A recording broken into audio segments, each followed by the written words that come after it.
Aloha again, and a good morning. Welcome to our convention in Honolulu, Hawaii, 2015. Isn't this a beautiful place?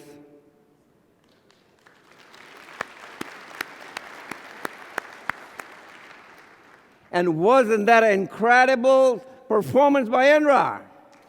Oh my God. What a magical way to start our convention. I'm so honored to be here with you and serve you as your board chair this year. I want to thank my colleagues who have been so supportive. I feel humble to have worked with you. I want to thank David Kong and his team for all their hard work during this past year. They truly are the best of the best. Let's give them another round of applause, please.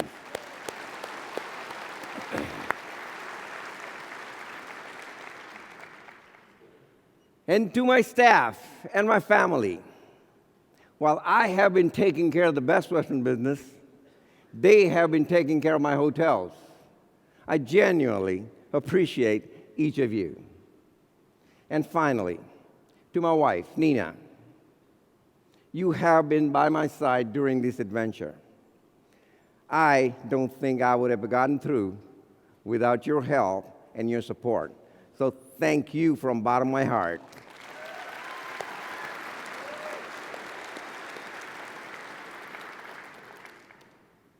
I also want to thank you, the members. Our brand is thriving because of the time and energy you devote to the Best Western. Our brand excels because of your hard work. And thank you for giving this board a highest approval rating in brand history. Thank you.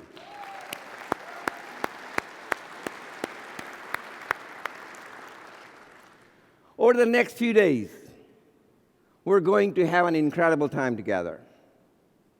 There are times in all our lives when we look back on the road we have traveled, the friendship we have formed, the places we have lived, and the joys and sorrows we have shared with our family.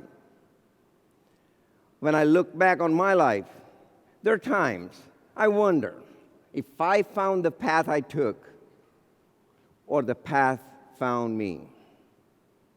I was raised in a farming family where one person's success was shared with everyone, and everyone participated. And we all know that our actions impact the people around us. In my village, we believe we had a shared responsibility to help our families and educate our children. Ultimately, it was that philosophy that led me to Best Western.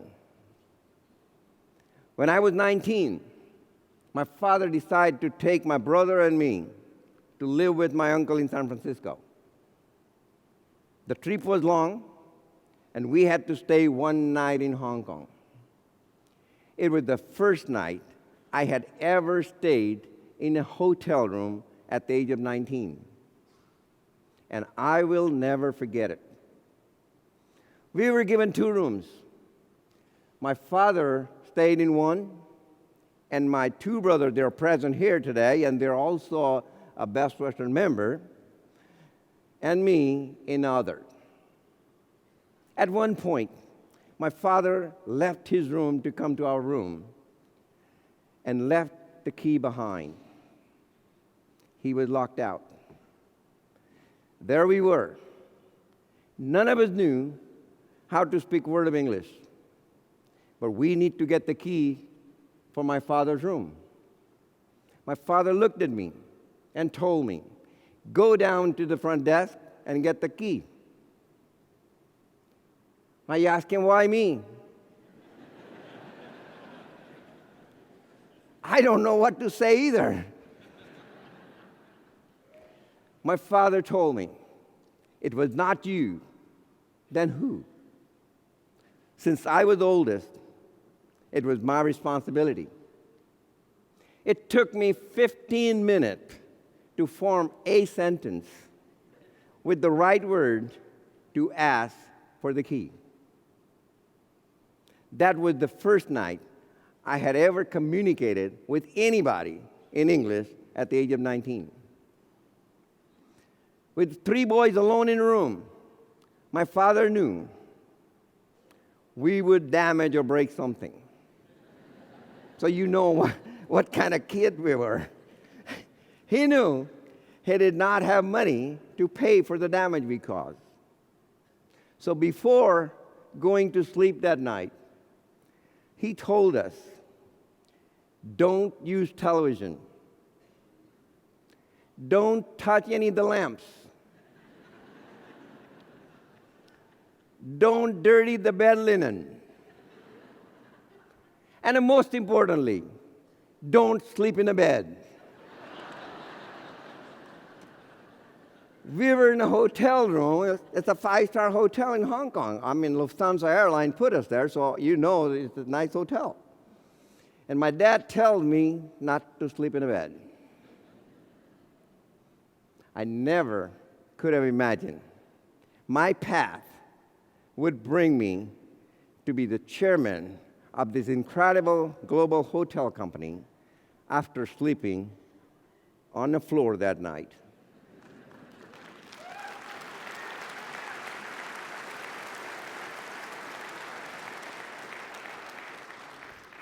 So when I arrived in America, I knew my first priority would be learning how to speak English. I started taking adult English classes since my college did not start until August. But let me tell you, learning the English language was no easy task, and I think we have quite a few of these Europeans here, and they understand that part too. Just think about how complex the language is. For example, misplacing one comma can change the meaning of the statement altogether. The phrase, "Let's eat, Grandpa,"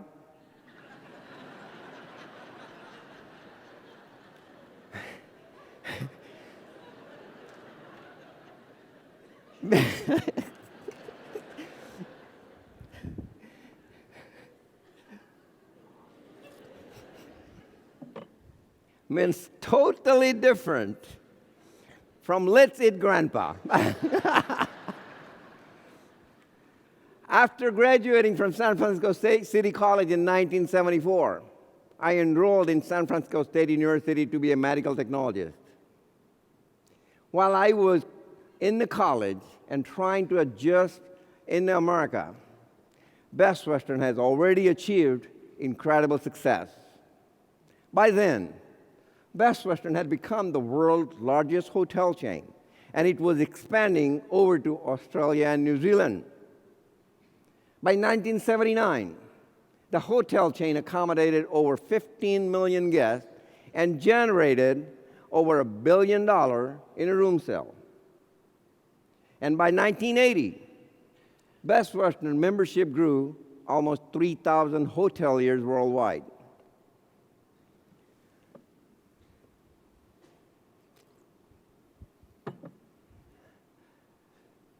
After graduating, I decided to go in the hotel business. That story will come late. But let's do this right now first. At the height of energy crisis, my wife and I decided to move to Mississippi in 1979. Eventually, I owned several independent hotels in South Mississippi. But I started thinking about being a part of a more established hotel chain in order to become a real hotelier. It was then I looked into the Best Western, and I learned it was a member-driven organization. The culture of the brand was similar to the one I grew up in. That's when we built 30-unit Best Western in Delhi, Louisiana. It opened in February 1984. During the next few years, I built 4 more Best Westerns in Louisiana. Best Western practice of a member helping member is the same philosophy I had been surrounded by as a child. Just think for a moment about the way our brand works. Almost 70 years ago, as a mom and pop roadside hotel with the promise to take care of each and every guest, it truly become the world's biggest hotel family by member helping member. And we help each other every day. It is our culture. We share best practices with each other. We craft solutions when one of our property is facing challenges. And we celebrate each other's success. During my time on a board, I have tried to let members know that even if they only own one Best Western, they are responsible for thousands of Best Westerns. And we owe it to each other. We owe it to ourselves and to our brand to live up to the high standard we have set.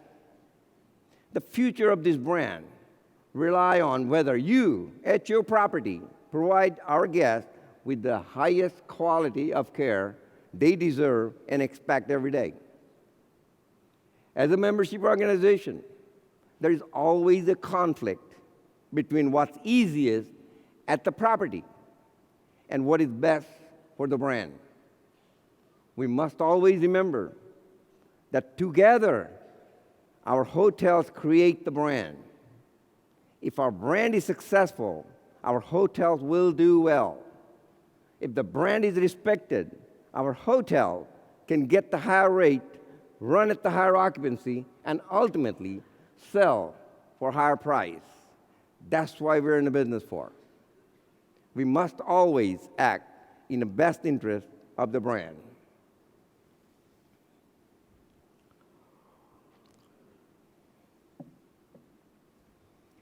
Members have asked me over the years if we're moving too fast or making too many changes. I tell them, look around you. Our industry is even changing faster.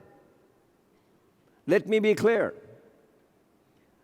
We must move quickly. We have to implement new programs. It's not an option. It's a necessity. We have to reposition our brand. Change is the one constant in our industry. If we're going to meet the needs of tomorrow's guests, we have to move those changes today.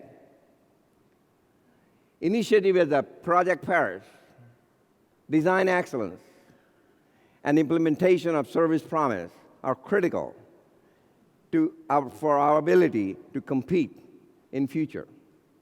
But we can't stop there. We need to pass this new logo ballot to move our brand forward. Speaking of logo, as you all know, that we have been working on a logo refresh for past 2 years. Executive staff, board, and governors gone through quite a few changes, quite a few displays, quite a few samples, and now we have come to the final version of it. So I cannot thank our executive staff enough, David's team, and especially governors. I personally, on behalf of the board and on behalf of the membership, I want to thank you for all the guidance the governors has given us. I will let David and Dorothy tell you all about that. When I became a chairman, I was asked by AHOA magazine in January to describe what bothered me most, what my pet peeve is. I responded that I don't like it when people don't keep promises. To me, keeping promise is a matter of respect. It is simple. If you give your word to someone, keep it. Best Western is still standing strong because we have made promise to each other to always exceed the guest expectation. And to do that, we have to grow as a company and set new goals. And we have kept those promises. During my time on the board, I have worked hard to do what's right for the brand. Even when I faced with the tough property hearing decisions, I always act in a way that moves the brand forward. I truly believe that our brand is in a better place than it was when I first joined the board. And it has been a team effort. You have embraced the change. You have passed the ballot presented to you. And together, we have moved this brand to a level I never could have imagined. When I joined the board, we had just passed the descriptor ballot. Think about that for a moment.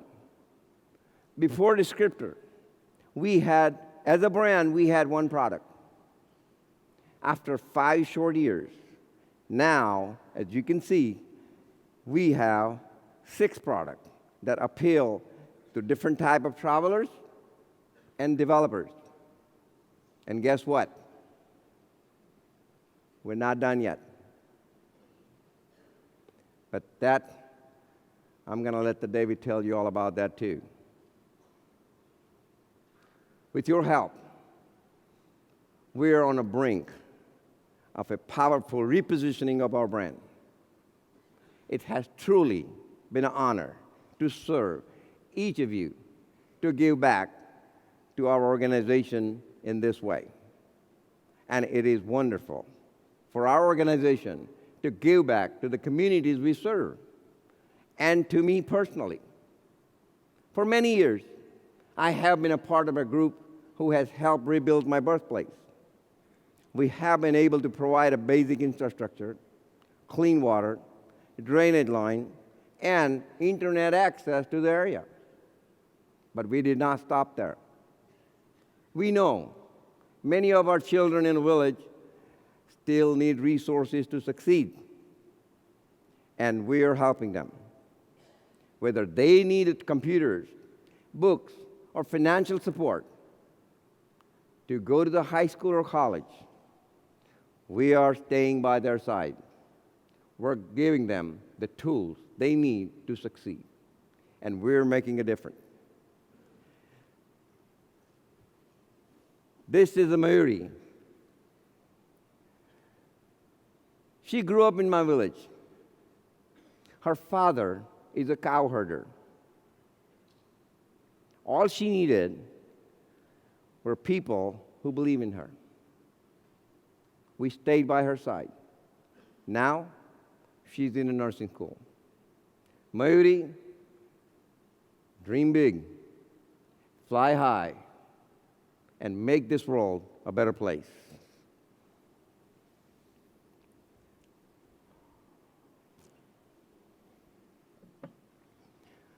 Earlier I mentioned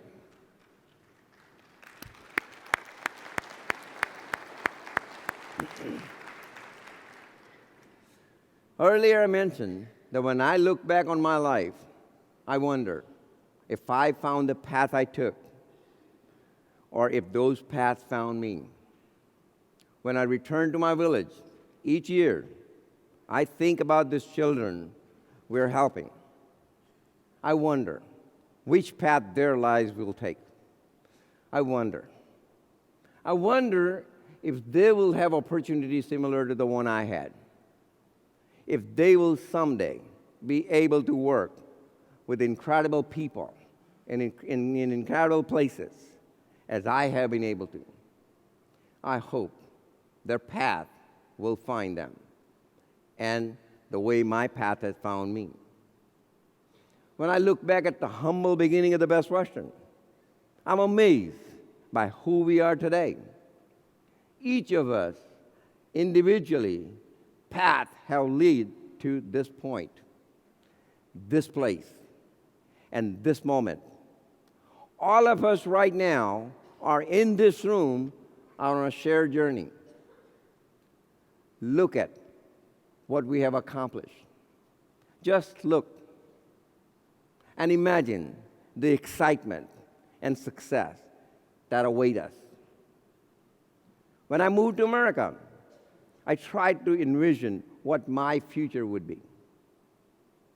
One of my first jobs was working at the high-rise hotel as a room service waiter on Van Ness Avenue in San Francisco.